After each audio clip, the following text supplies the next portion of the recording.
Shalom to all my brothers and sisters. Tzit Tzit, or the fringes at the ends of our garments. Now, in the ancient world, in the time of the Torah when it was given, and the ancient Israelites, they wore four-cornered garments. Therefore, they would wear the Tzit Tzit on the four corners of their garments. Now, a well-known rabbinical myth states that the Karaites hung their Tzit Tzit, or the fringes, on the wall instead of wearing them. This is simply not true. Discussing Tzit Tzit, the Tanakh states, "You will see them and remember all the mitzvot of Yehovah," which means all the commandments of Yehovah. This is in Numbers chapter 15, verse 39.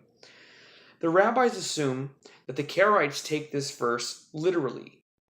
And since a person can see Tzit Tzit, which are hanging on the wall, there is no need to wear them. But this is simply a misunderstanding by the rabbis. This has never been done by Karaites throughout history. There are many misunderstandings within the teachings of the sages in the Talmud about Karaites and Sadducees as well. There are two problems with this rabbinical assumption. The first is that the Karaites do not take the Tanakh literally all the time. We don't. There are many times where things are taken figuratively or literal. Rather, we require that every interpretation stand up to the same objective scrutiny regardless of its source. The second problem is that the rabbinical myth interprets Numbers chapter 15 verse 39 out of context. While taking something out of context is usually something that we find in Talmudic literature interpretation, it is unacceptable to a Karaite to consider this kind of assumption and go about this way. A closer look at the passage of Numbers chapter 15, verse 37 through 41, if you study it carefully as we do, it shows that the command of the Tzit Tzit applies only to the clothing. It's very clear. It doesn't talk about hanging it on the wall. It's very clear it'll be on the clothing, period. As the passage specifically states, "And they will make for themselves Tzit Tzit on the corners of their garments." It doesn't say, "and hang them on the wall." It says on the corners of their garments. It makes no sense. That's why when you read this literally, that's what we do. We study context, context, context. Numbers chapter 15, verse 38. The biblical Hebrew word for garments, beged, relates to something that is worn as clothing, and therefore it is absurd to assume that the commandment can be fulfilled in any way other than having it on your garments, which is what we do. Next, furthermore, Deuteronomy chapter 22, verse 12 specifically states that the Tzit Tzit are to be put on the four corners of your clothing, which you cover yourselves with. That's why we have the fringes, for example, right here. 1, 2, on the other side we have 2 more. The motivation for this accusation is quite interesting. Why would the rabbis slander the Karaite Tzit Tzit practice? The answer is that the Torah commands that every four-cornered garment have strings attached to it, and among those strings must be a strand of blue. Blue. Here we go. Here is an example of 4 Tzit Tzits that I had made for me by a wonderful sister. Her name is Ahava.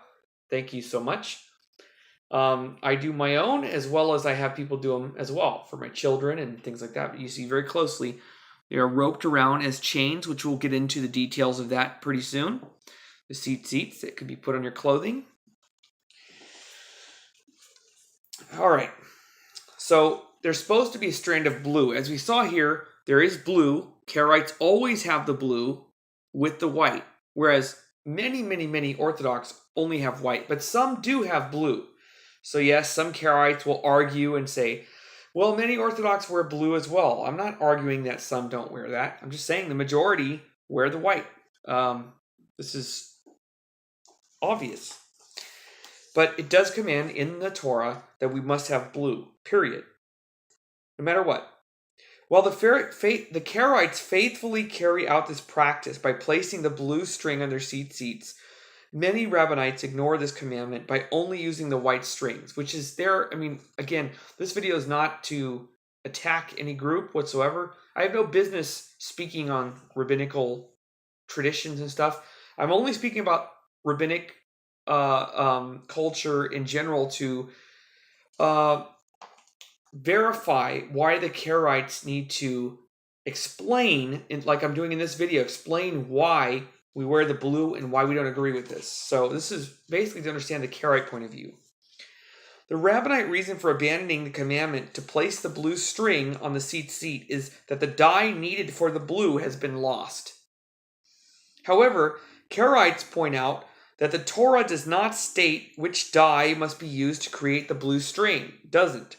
Any dye that produces the color blue is sufficient. Now, again, there are some Karaites who disagree with this, and I don't care. The Torah itself does not specify what we are supposed to use for the dye. So whatever Karaite disagrees with this video and wants to think that there is a specific blue, be my guest. Knock yourself out. I don't care. Based on the Torah and the written scripture, which is what we are supposed to be doing as Karaites, there is no such commandment. So whatever you want to do in your own time, be my guest. Don't complain in my video and say, well, I'm a Karaite and I don't use the regular blue. I have to make sure it's according to the Orthodox Jews. It's your life.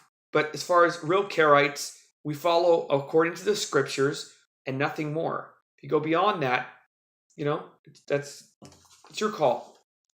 The strings of the Tzit Tzit are to be tied into a chain-like knot and placed on the corners, the four-cornered garments. This is commanded in Deuteronomy chapter 22, verse 12, which states, chains. Gedilim is chains.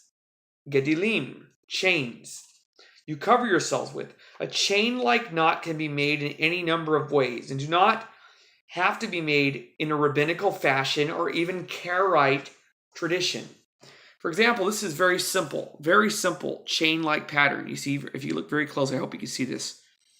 Just, there is some details, but for the most part, it's a chain-like pattern with knots every once in a while to keep it together. But it's a chain-like process. And at the very ends are the actual fringes, the blue and the white. So, yes, the point is to make it appear as chains. What does this represent? Slavery in Egypt. The blue represents the Torah, to remember the commandments of Yehovah, to keep them always. That's the importance of this.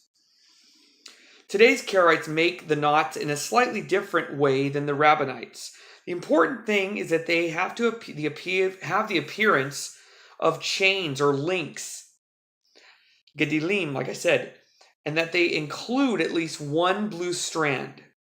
The word Tzit Tzit itself literally means a braid or a plait. As in the verse, and took me by a plait of mine head, or a lock of my head. That's what it states.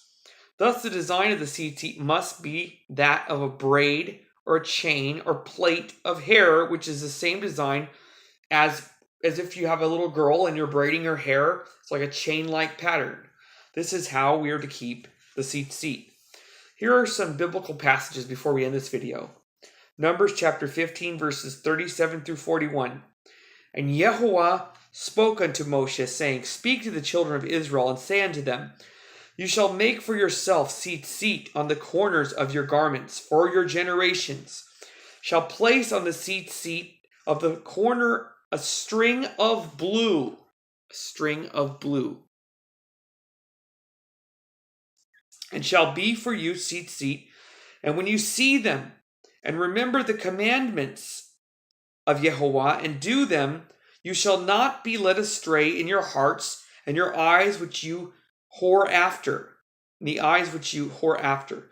In order that you remember to do all my commandments, and be holy to your God. I am Yehovah your Elohim, who took you out of the land of Egypt to be your God. I am Yehovah your Elohim. Deuteronomy chapter 22, verse 12. Chains shall you make for yourself on the four corners of your clothing, which you shall cover yourselves with. and you will look upon them and remember to keep the commandments of Yehovah always. So there it is. This is what we must follow. So the Tzit Tzit has so much significance. It's a reminder of slavery in Egypt, but also a reminder to keep the Torah, to live the Torah, not just keep it. Anybody can keep the Torah, but live it, breathe it, smell it, taste it. Shalom, everyone.